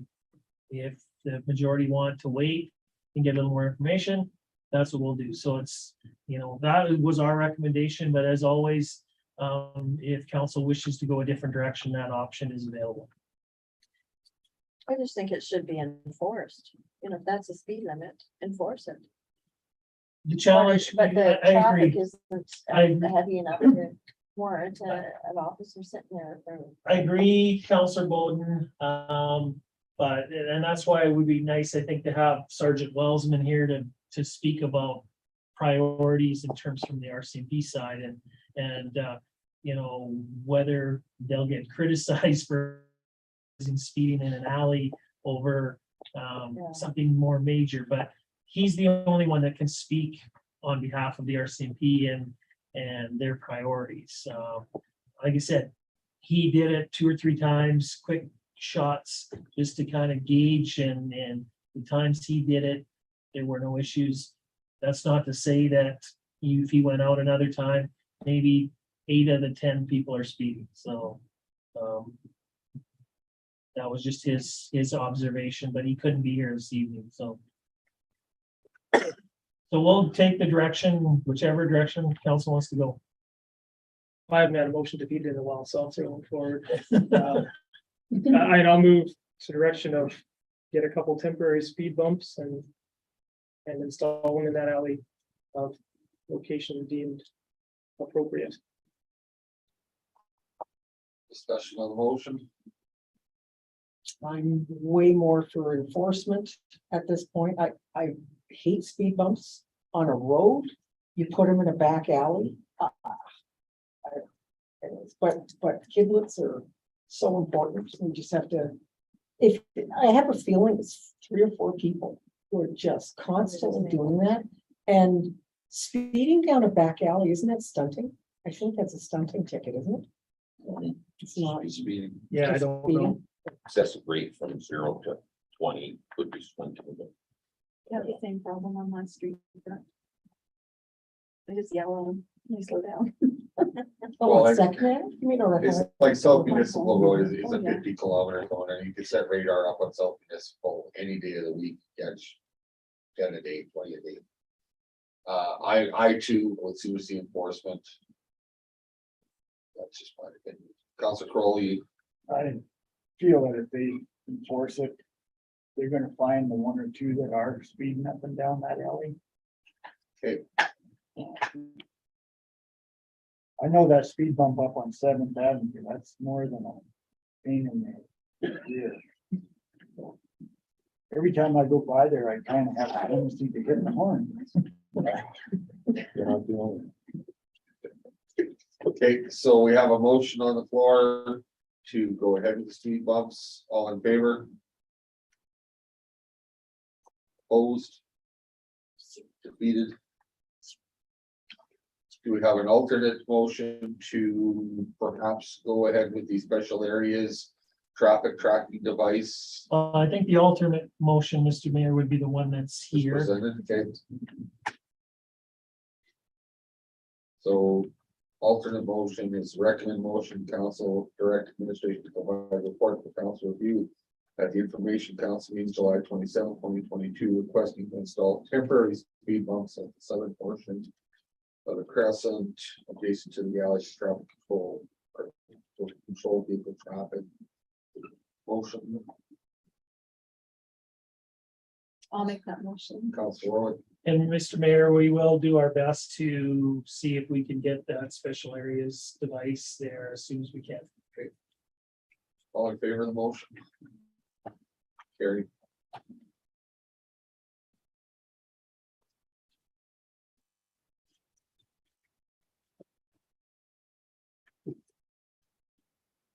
Correspondence, Oh, you missed bylaws. or bylaws, sorry. Bylaws, council give first reading to, do you want to speak on that? Council? Make the motion first, Mr. Mayor. Council give the first reading of bylaw 1025-2022. Land use of by amendment plan 6133 AW block 13 lot 7 and 8. Redesignation bylaw. Council authorized public hearings of bylaw 1025-2022. We held on August 9th, 2022 at 7 p.m. in the council chambers. To allow any person who claims he, she will be affected prejudicially by bylaw 10 or 1025-2022. An opportunity to be heard by council, and further that those public hearings and advertised required. Those be sent to owners of affected property and adjacent landowners as well. So everybody knows where this is at. Well, someone needs to put. okay. Motion, Councilor Olson, sorry. So yeah, just down the street from here, so 314, formerly known as the Hannah Funeral Services Building. So prior to the year 2000, it was a residential dwelling and zoned R2. I believe that was at the time Murray Shack purchased it and turned it into his law office. And it was rezoned at that time to commercial transition. And of course, it stayed that way through, and then the Hannah Funeral Services moved in. Mr. Delisle owns the building, and since Hannah Funeral Services has left, it's been vacant. He would like to obviously start generating some rental revenue on it. But because it's zoned commercial transition, the only way you can have a dwelling in there is if it's accessory to a building or to a business, sorry. And he's not prepared to have a business in there, put a business in there. So he has applied for rezoning. This is the first step in the process. So if council does provide first reading, then what will happen is it will be advertised that that rezoning will take place. Property owners adjacent will be notified, and we will hold a public hearing at our next council meeting. And then people can speak for it, against it. And ultimately, following the public hearing, council then can vote to move forward with second reading and third reading to either approve it or disapprove it. Administratively, not having any feedback from any of the residents, we see it as a fit. It's residential. Both sides of it, it's residential across the street, and as I said to people, it's looks like a residence. So I don't think we're gonna have any issues from neighbors who are opposed to it. But Mr. Delisle would like to turn it back to residential and just use it as a rental property. Okay, any other questions? So we know where we're just down the street here. Okay. Hearing none, all in favor? Carried. Council reports.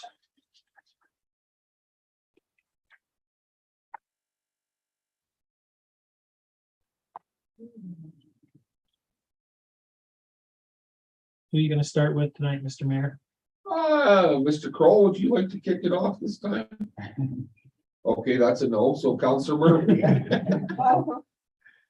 My report was submitted late and I apologize for that. I don't think it was sent out to anybody. No, it's here. On there. Oh, you all have it? Yeah. I didn't. Okay, that's fine. As long as you have one, we're good. Was a little bit slow for that, which was great, because I had a lot of other things on my plate with family issues, so that worked out fine. I did attend, last night, they had a meeting on the naloxone training. Excellent presentation, inappropriate participant at the event, which is unfortunate.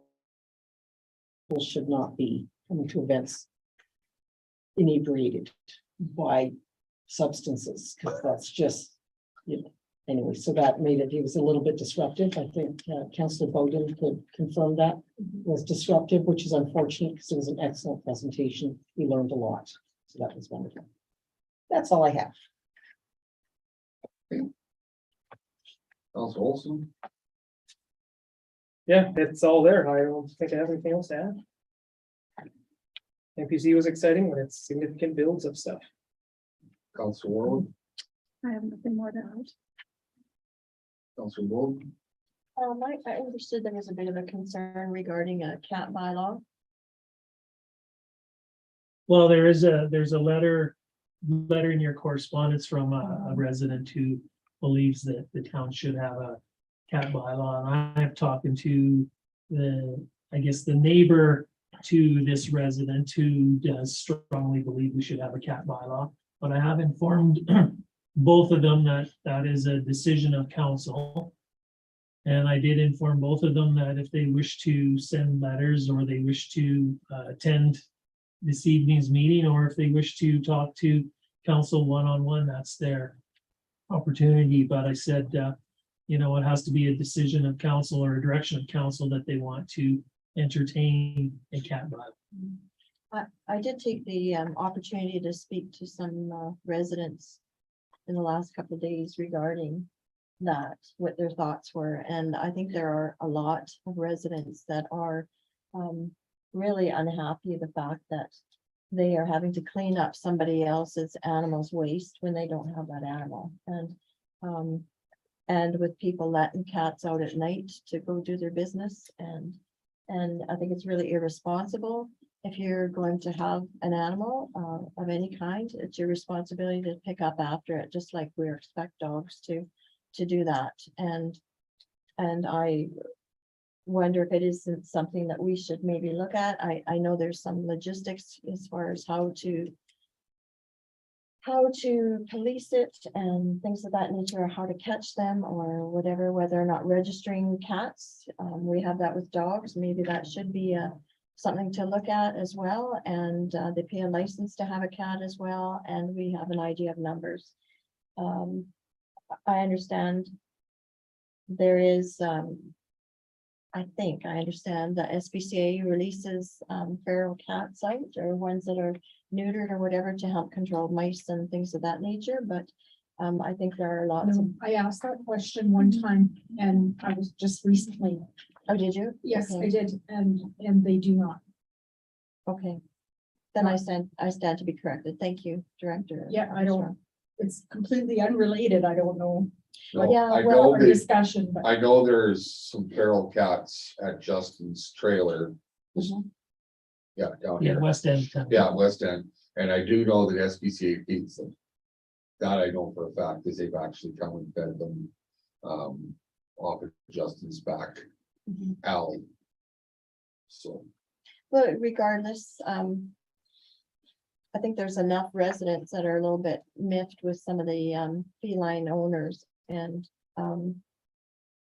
I would hope that they would be taking some more responsibility in their own animals. So I wouldn't mind maybe pursuing it a little bit further to see if we could see if there is a possibility of looking at a cat bylaw.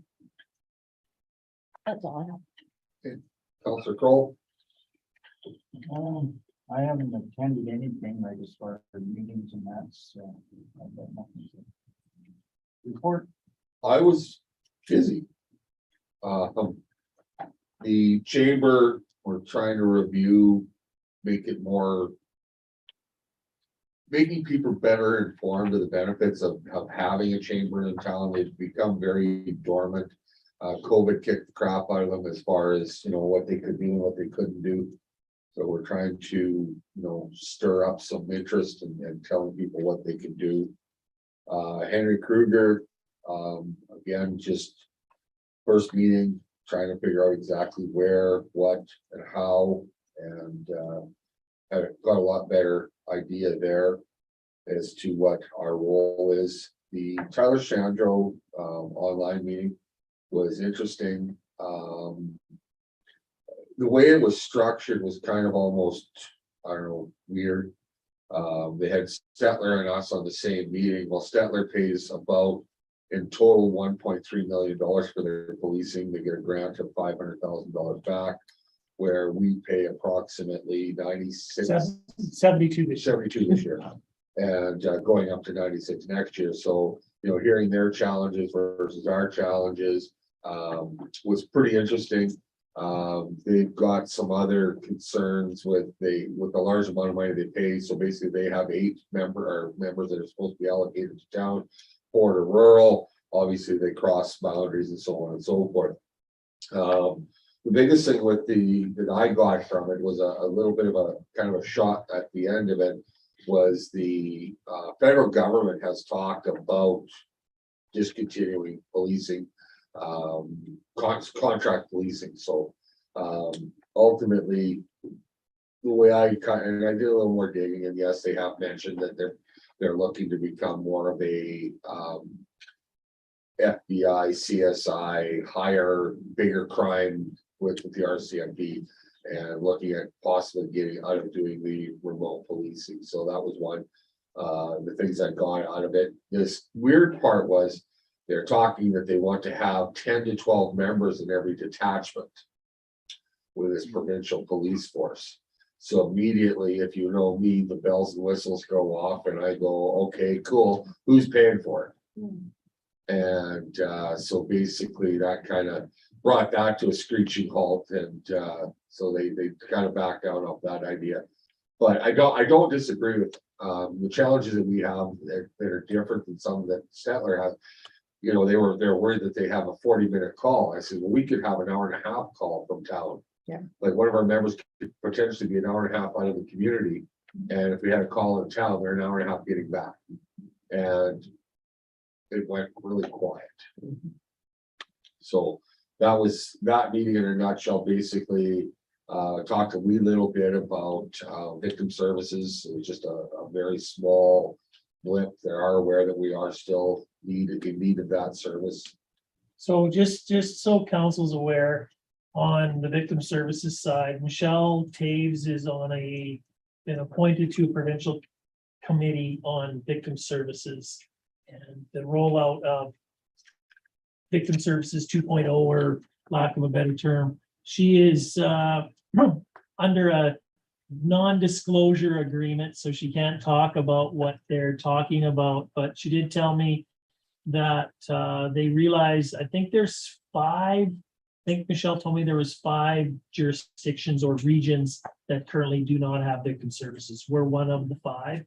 And they acknowledge that that's a weakness, and they acknowledge that they are going to be setting up a system whereby the other regions surrounding us will get compensated for assisting us with the program and getting our former volunteers back in the circuit again. But they are looking to roll out a new victim services 2.0 formula and system. I think April of 23 is the target date. So there is some movement there. Still probably slow, but there is some movement there on the victim services side. So, but I can't, like Michelle can't tell me anymore and what they're talking about, but it's good that she's on that committee and knows our region. So Yeah, But that's been going on a long time, and we're getting more and more people coming to our community that are in dire need of assistance and other services along a similar line, and it just seems to be getting pushed further. Well, the fact that there is movement is great, but do they realize the need, like the necessity of the need in these smaller communities, that people are getting pushed out of the big centers into our cheaper rental areas and are at a higher risk than other areas? but we have to focus. Victim services is for victims of crime. Right.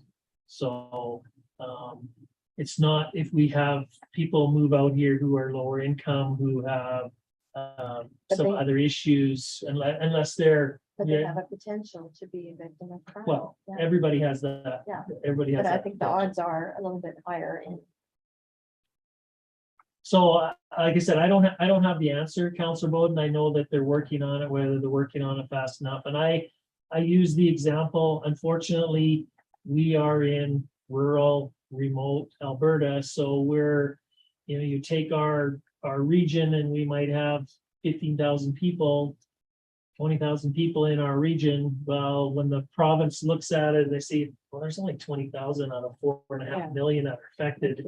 It's not probably as big a priority with them as it should be, but, and I don't know if they know the answers. Yeah. Too, and that's part of the problem. So I know I am optimistic that they are working on it. I am optimistic that they know they have a failed system and they need to have a new system in place, so. But that's when you mentioned victim services, bring that up because Michelle had mentioned that, so. Thank you. Thank you. okay, Mr. Mayor, before you move on from council reports around table, I just want to have a little more discussion around cat bylaw, what people's thoughts are. And I know it's fresh and I don't expect you to, but again, there's a million different ways you can go with a cat bylaw, and I guess I'd want to make sure that there is interest from council for us to go down that road and start doing the research and bringing stuff back. I know I can tell you right now, cat bylaw or no cat bylaws will be one of the most contentious issues you would deal with. We'll make you famous. You just watch anything that goes on Facebook about cats and the people who will rant about cats, and half or so of the comments are back that that's what cats are do. We're not licensing our cat. Cats aren't going to be on a leash. So it's very mixed. People will have very mixed feelings on it. Well, when we brought it up with the grade 6 municipal politics, even that group, I mean, and that's 12-year-olds, 11-year-olds. Even them, you're not putting a cat mile on somebody else. Yeah, they are. No, we're not. So So we can go down that direction. I just want, if we're gonna focus our attention to do some of that research and bring some of it back, I just want to make sure that council's on board and wants to see us do that. So I'm not saying implement a bylaw, but just bring back some information. So, okay, my concern with the cat bylaw is enforcement. Yeah, that's. So if we're gonna have a bylaw, we need to enforce it. So if we're not prepared to enforce it, then we don't get a bylaw. And that's my why- opinion. That's why I believe if you do the research, the majority of smaller municipalities don't. Although I was just reading the other day that City of Toronto is looking at implementing a cat bylaw program in Toronto. So Council, So the ones, I went down the rabbit hole looking to see who did, who didn't. Lots of large centers do. There's no municipality that I found that does it themselves. They partner with Humane Society or some other board, committee, whatever looks after it. Because you need the capacity to go catch them all. Limit households to 2. Force them to be microchipped or some kind of identification. And if they have more than 2, you need to take the rest, be prepared to sterilize them. And if nobody claims them, you need to be prepared to destroy these animals. That's the hard take. That's kind of the most extreme one, but that's the only way that it's going to work. If you're going to limit it, do we have the right to bust into somebody's house and take a gauge and see how messy their litter box is, to see how many cats are around there? I think. I just don't know how you would enforce no, how that's many cats. that's they a can have. that's the challenge. I know when I was in Stony, they did implement a cat bylaw when I was in Stony, and they used the Parkland County Animal Shelter as their housing thing. So if someone trapped a cat, it went out there. The county charged the town of Stony Plain $20 a day, $25 a day to house and take care of that cat. Per cat.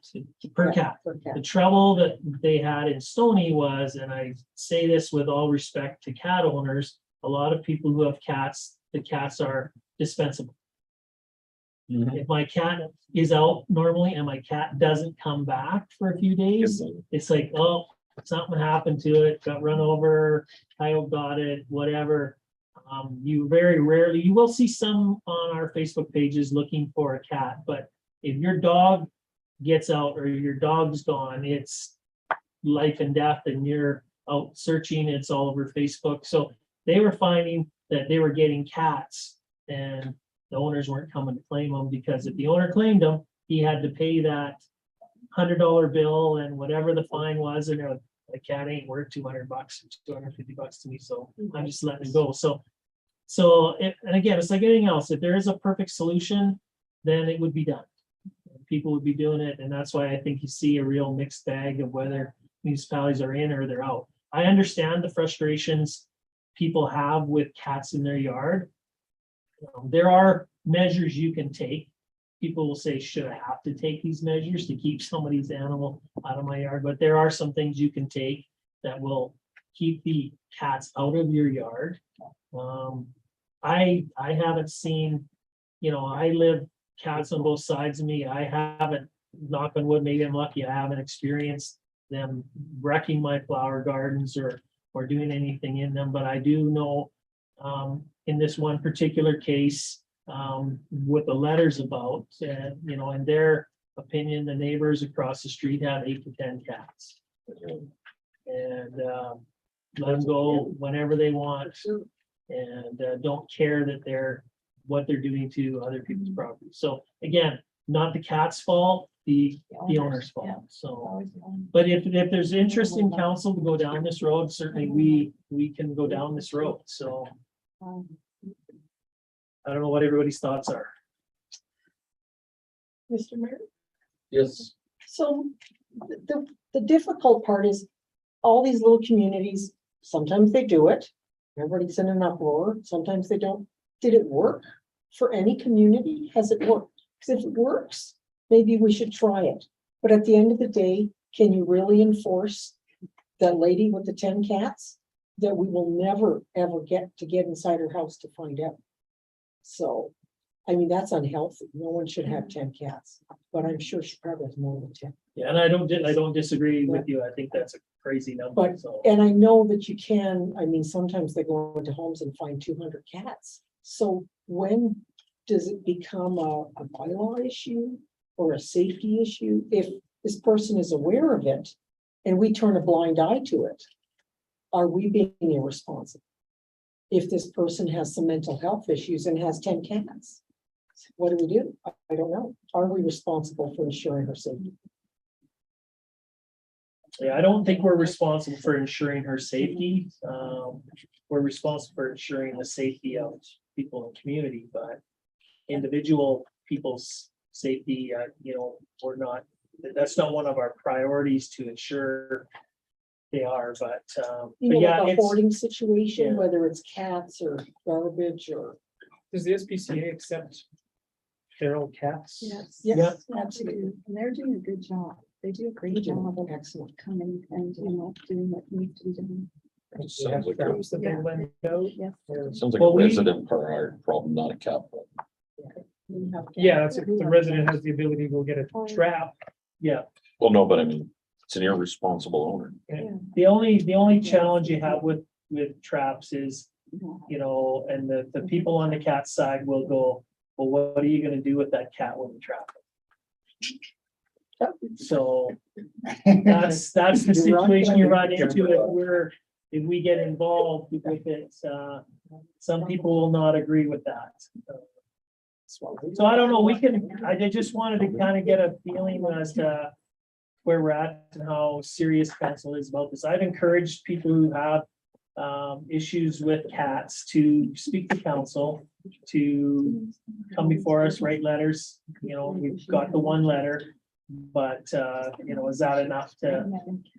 Well, if we had the bylaw tomorrow, we still cannot go knock on this lady's door. Could we? With a bylaw in place and bang on the door and say, we have a complaint? You probably could, whether you can gain access to their house is the second I question, right? If they voluntarily, Open the door and all the cats come out? let you in. But yeah, entering into someone's house is a very specific issue. And as you for could- cats, right. So, Well, I guess there's a lot of other things that should have priority, like if it's another issue, but I think the fact that they're defecating in gardens and everything else, that's a health issue as well, like, same as any other dogs that are cropping around town and everything, it's a health issue, and there's some good ones and there's some bad ones. Yeah.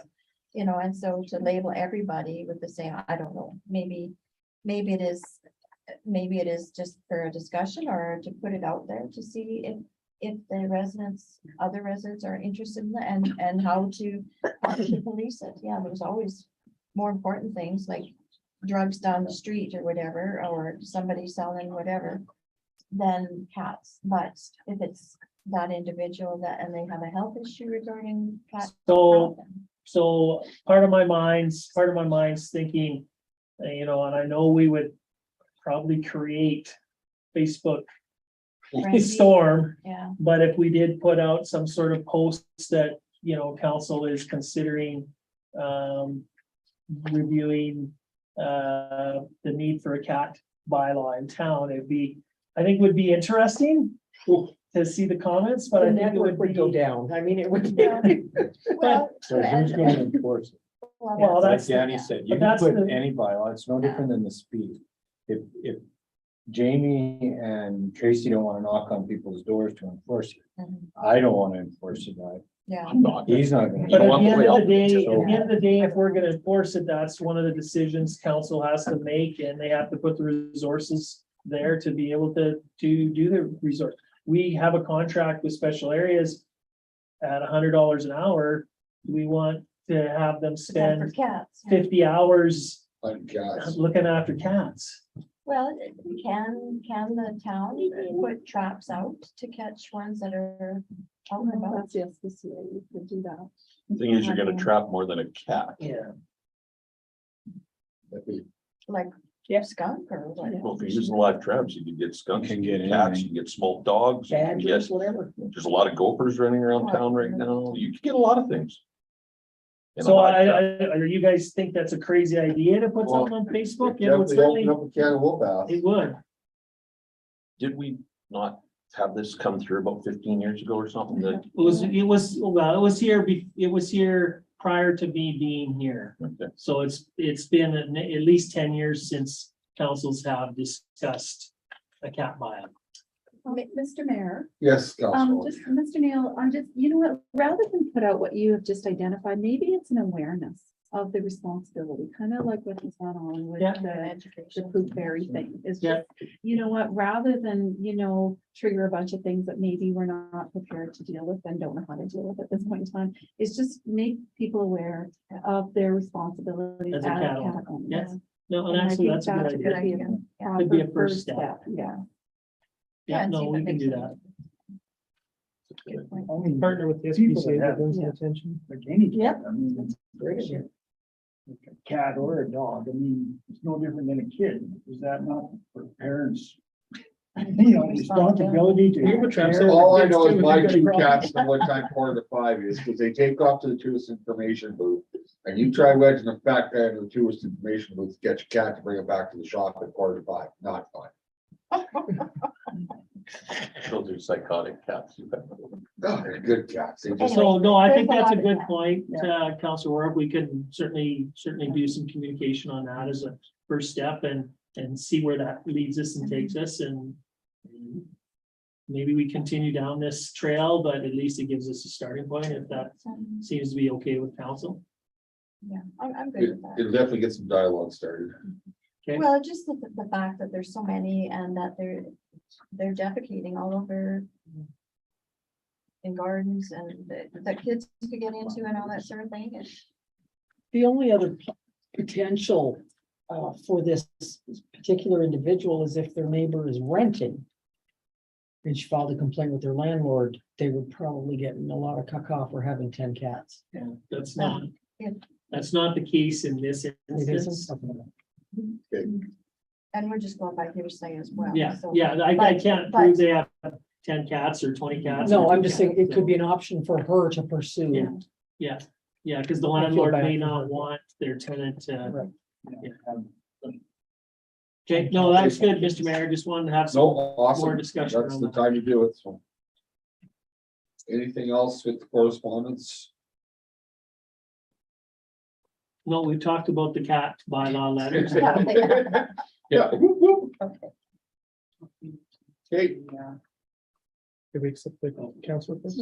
that's just where I'm gonna go. Need motion to accept council reports as presented. Council Bowden, all in favor? Carried. And the favorite part of our meeting, Oh, you need to move to accept correspondence. oh, sorry, move to accept correspondence as presented, Council Murphy. All in favor? And carried and adjourned. No, no, no. Close. We got, sorry, Session. We've got to move into. oh, closed closed session. session. Sorry. Motion to move into closed session. At 8:12, yeah, Council. I so moved.